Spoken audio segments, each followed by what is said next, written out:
चलिए आज आपको बताते हैं परागन के बारे में, पॉलिनेशन के बारे में। तो परागन किसको कहते हैं? तो कहते हैं पराग कणों का पराग कोश से, पराग कणों का पराग कोश से निकलकर उसी पुष्प या उस जाति के दूसरे पुष्पों के वर्तिकाग्र तक पहुंचने की क्रिया को परागन कहते हैं। तो परागन में होता क्या है कि जो एंथर या पोलन चैम्बर में जो पोलन ग्रेन होता है, परागकण होता है, वो परागकण क्या करता है, उसी जिस फूल पे है उसी फूल पर या उस जाति के दूसरे फूल तक, फूल के वर्तिकाग्र एस्टिग्मा तक पहुंचने की जो क्रिया होती है उसी को परागन कहते हैं। इसी परागन को दूसरी भाषा में हम कह सकते हैं कि फूलों की शादी। क्या कह सकते हैं? फूलों की शादी। ठीक है, देखिए फूलों की शादी, जैसे मानव की शादी होती है ना, हमारी आपकी सबकी शादी होगी, तो फूलों की शादी। तो फूलों की शादी जिसको हम परागन कहते हैं। तो परागन दो प्रकार का होता है, स्वपरागन यानी सेल्फ पोलिनेशन, पर परागन क्रॉस पोलिनेशन। जैसे शादी जब होता है तो दो तरीके से होता है। कितने तरीके से होता है? दो तरीके से। एक तरीका हो गया है ना, इसको हम कहते हैं लव मैरिज। ठीक है, समझे? क्या कहते हैं? Love marriage. दूसरा होता है अरेंज मैरिज।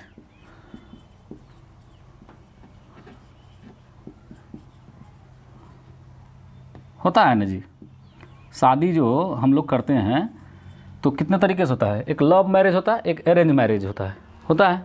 तो उसी प्रकार से फूलों की जो शादी होती है, परागन जो होता है, ये दो तरीके से होता है। एक होता है स्वपरागन सेल्फ पोलिनेशन, ये पर परागन क्रॉस पोलिनेशन।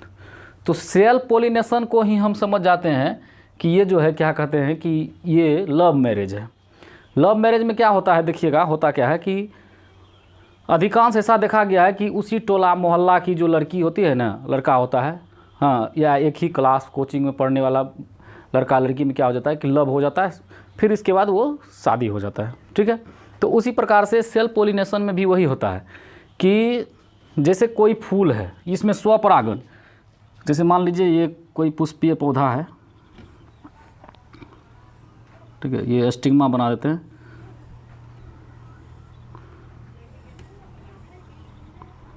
ठीक है,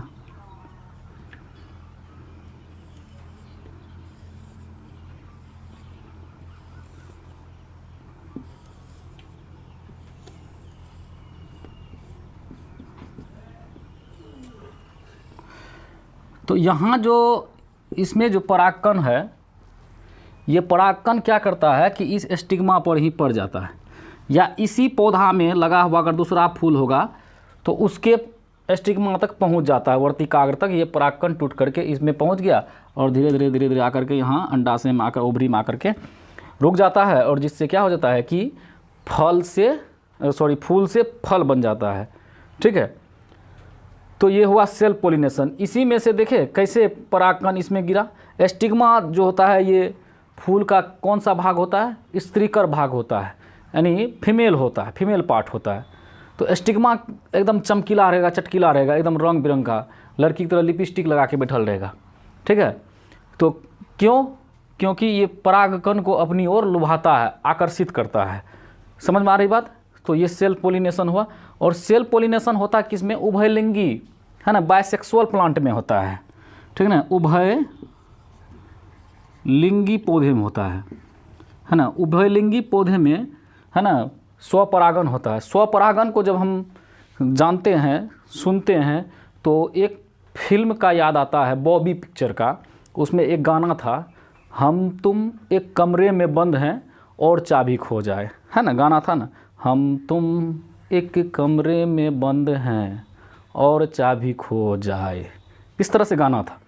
तो इसमें क्या हो जाता है कि उसी तरह से देखिए, हम तुम एक कमरे में बंद हैं और चाबी खो जाए।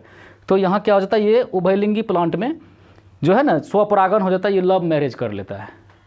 ठीक है, उभयलिंगी प्लांट जैसे आपको हो गया सूर्यमुखी है ना, बलसम है,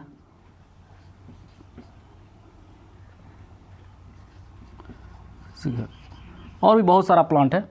तो सूर्यमुखी, बलसम, इस सब में देखे होंगे कि ये स्वपरागन करता है, सेल्फ पोलिनेशन करता है, यानी लव मैरिज कर लेता है। ठीक है। इसके बाद जो है कि ये है पर परागन, क्रॉस पोलिनेशन। हाँ, क्रॉस पोलिनेशन में क्या होता है कि साजन मेरा उस पार है और मिलने को दिल बेकरार है। इसमें होता क्या है कि दो अलग अलग प्लांट पर, ठीक ना, जैसे मान लीजिए कि ये प्लांट है,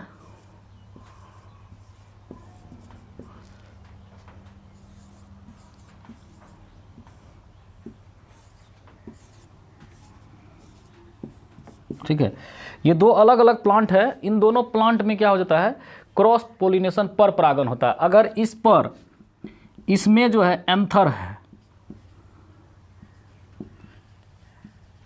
ठीक है, इस एंथर में से जो पोलन ग्रेन है, परागकण है, वो आकर के इसके स्टिग्मा तक पहुंचेगा।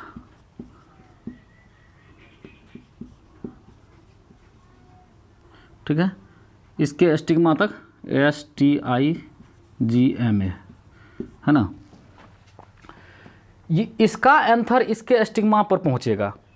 ठीक है, ये इसी को कहते हैं क्रॉस पोलिनेशन। क्रॉस पोलिनेशन में क्या होता है कि एक फूल पर सिर्फ जो है कि परागकण बनता है और दूसरे फूल में, एक पौधा पर क्या होता है, सिर्फ जो है परागकण बनता है, और दूसरे पौधा पर जो क्या होता है कि स्टिग्मा होता है। ये दोनों आपस में मिल करके एक फिर से संतान उत्पन्न करता है, फल बनता है। समझ में आ रही बात। तो यहाँ से ये इससे जाके संपर्क करेगा, ये एंथर जो है इसके पास पहुँचेगा। जैसे आप खजूर का पौधा हम देखे होंगे, खजूर हो गया, पपीता हो गया, है ना, ये सब जो है एक लिंगी पौधा है ना, यूनिसेक्सुअल, ये उभयलिंगी है, इसमें मेल फीमेल दोनों एक ही पर होता है। ठीक है, तो खजूर में, पपीता में देखिएगा आप कि एक प्लांट पर सिर्फ जो है फूल लगता है और दूसरे प्लांट पर फल लगता है। समझे ना। तो खजूर और पपीता और भी बहुत सारा, हाँ, ये तो आपको छोटा थोड़ा सा उदाहरण हम दिए। इसमें आप जो है उभयलिंगी, स्वपरागन में आप जो है ग्राउंड नट यानी मूंगफली सबको भी आप गिन सकते हैं। इसमें आप खजूर पपीता को देख ही रहे हैं, इसमें क्रॉस पोलिनेशन होता है। ठीक है, कौन सा पोलिनेशन होता है, क्रॉस पोलिनेशन। सरसों सब में भी होता है, हाँ, रेचा सब जो बनता है। ठीक है, खजूर पपीता, इसमें एंथर है, इसमें स्टिग्मा है, दोनों मिलेगा। तो मिलेगा कैसे, परागकण कैसे एक दूसरे से भेंट करेगा, तो उसमें बाहरी एजेंट होता है, एजेंट का काम करता है। कौन एजेंट का काम करता है, जैसे मानव हो गया, मानव हो गया, दूसरा कोई जानवर, कुत्ता बिलाय, है ना, पक्षी हो गया, हाँ, तितली हो गया, मक्खी हो गया। ठीक, ये सब एजेंट है। क्रॉस पोलिनेशन यानी सीपी लिख देंगे तो क्रॉस पोलिनेशन का, सीपी का एजेंट है ये सब। ठीक है, सेल पोलिनेशन को एसपी लिख सकते हैं। मानव, जानवर, पक्षी, तितली, ये सब जो है एजेंट का काम करता है, वाहक का काम करता है। कि ये क्या करता है, एंथर को जैसे हम लोग छुए, जैसे इसको छुए तो इसमें क्या हो गया, परागकण हमारे हाथ में लग गया और हमारे शरीर के माध्यम से ये स्टिग्मा तक पहुंच गया। कौवा, मैना भी, जानवर, कुत्ता, बिलाई, सब जो है अगर इसके शरीर में पहुंचा, यहाँ से ये इसमें पहुंच जाता है। ये हवा के माध्यम से भी होता है।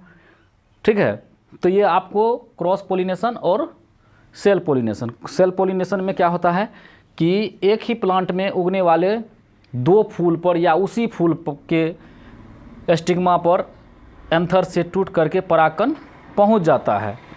और क्रॉस पोलिनेशन में क्या होता है कि अलग अलग प्लांट में क्या होता है, फूल लगता है, एक पर सिर्फ जो है एक पर स्टिग्मा होता है, फीमेल रहता है, दूसरे पर मेल पार्ट होता है, और यहाँ से ये किसी बाहरी एजेंट के माध्यम से इसके स्टिग्मा पर पहुँचेगा, और जैसे पहुँचेगा तो निषेचन की क्रिया होगी, और निषेचन क्रिया के बाद तब फल बनेगा।